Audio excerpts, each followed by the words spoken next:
Thanks very much. I've been tasked with talking about history. It feels a bit like calling a chaplain in to open with a kind of invocation of some kind. But in this case, it's really important. When we were doing our field survey and just talking to people beyond it, we often heard like, oh yeah, this is the new buzzword. This is the flavor du jour. And in a way it is, and in a bigger way it isn't. Co-creation is a word with an extraordinarily curious history.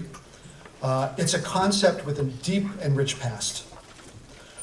Our languages and the beliefs that bind us together, the narratives that serve as our cultural operating systems, have all taken form in highly distributed fashion, coming from people from across the social spectrum. These most basic building blocks of culture stand as testaments to co-creation, quite literally emerging out of process, evolving from within communities and with people, rather than being made for or about them. And yet, the dynamism of these processes, of language, of narrative, of belief, have been overshadowed by a kind of calcified structure. Religious texts that get handed back to us. Dictionaries that tell us about the language authored by someone else. I mean, it's a bit strange, and we look to these things as somehow the source of our language, when in fact that's not it, or the source of our belief, or the source of our narrative. We encounter crystallizations, usually authored crystallizations, edited and sanctioned crystallizations, but behind those are dynamic practices. A persistent, if under-articulated through line in our culture is co-creation. The term may be a term of recent branding and vintage, but in fact it speaks to a very deep process. I have a picture here from Rembrandt. This was the logo of the Dahlem Museum in Berlin until it was discovered that Rembrandt probably never touched this painting. But it speaks to the way that Rembrandt worked, that Rodin worked, that Steve Jobs worked, that Thomas Edison worked.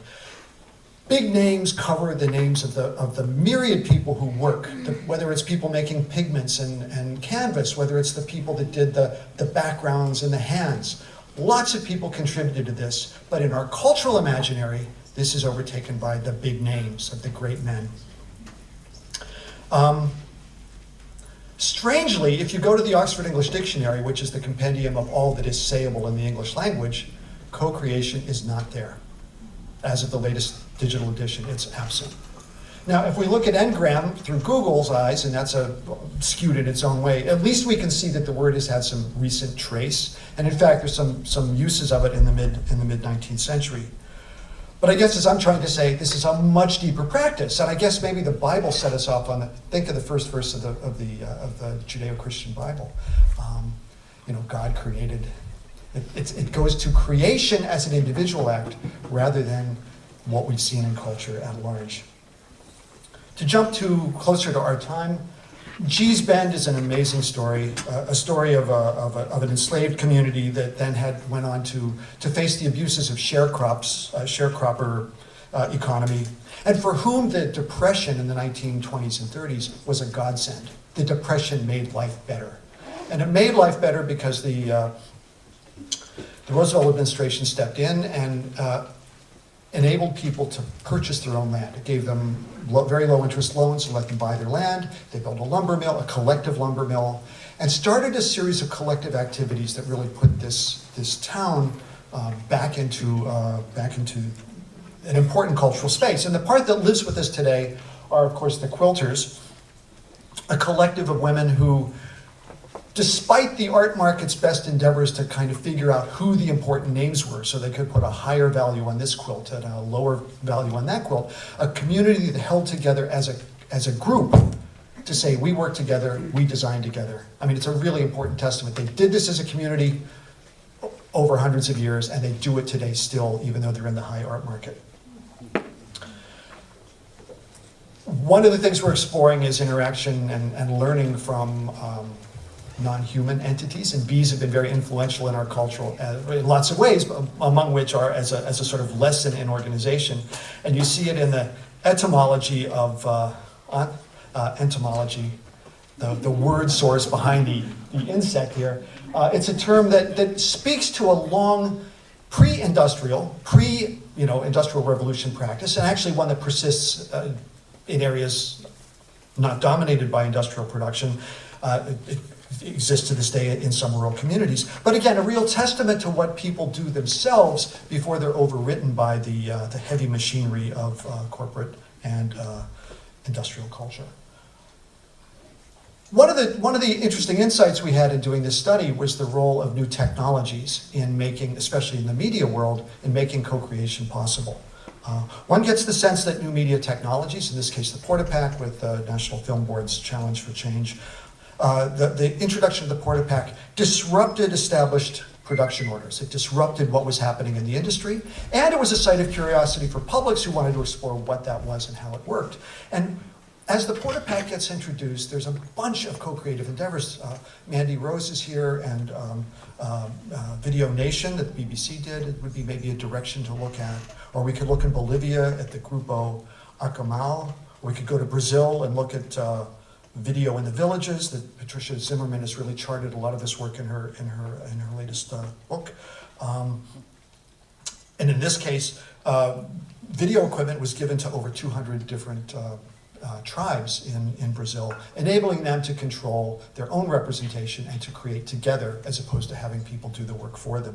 Third World Newsreel was mentioned last night. There's a burst of activities, and I think one way to think about it is how a sort of shift in the media ecosystem made that possible.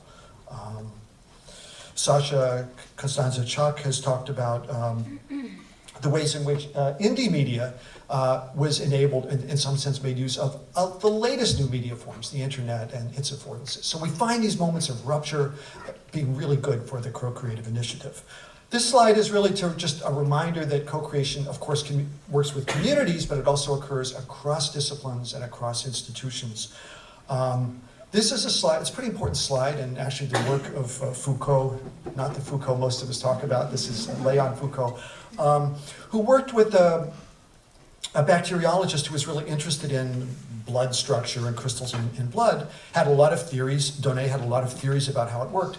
But Foucault's images, usually illustrators and photographers were kind of in the service of the great scientist. But in this case, the work done by the photographer changed the theory of the great scientist, changed it to the degree that actually they worked as a team, they co-created. Without the imagery, the theories never would have been there, and Donnet admitted that, and that was really important back in the 19th century. A reminder too that we can work with biology and non-human species in co-creative ways. I think a lot. I live in the Netherlands as well as here, and the tulip mania in the 17th century is a moment where what was privileged about the tulip was when it did its own thing. So you have lots of tulip breeders, they're making lots of tulips, but when the term they used was broke, when the tulip broke, when it came out with a pattern that was unexpected, it transformed the valuation market. This is one of the origins of our stock market and of our stock market booms and busts. It had huge implications for the people investing in this sector, but it all turned on the agency, not of the human, but of the plant. So it's, in a sense, a really interesting moment.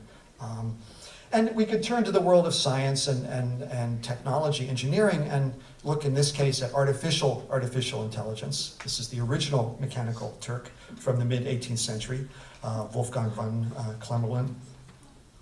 But this speaks to what will emerge closer to our time. In fact, in this very building, where the Center for Advanced Visual Studies, Kepisch's initiative to draw artists and engineers and scientists together in collaboration, in a kind of co-creation, to rethink the arts.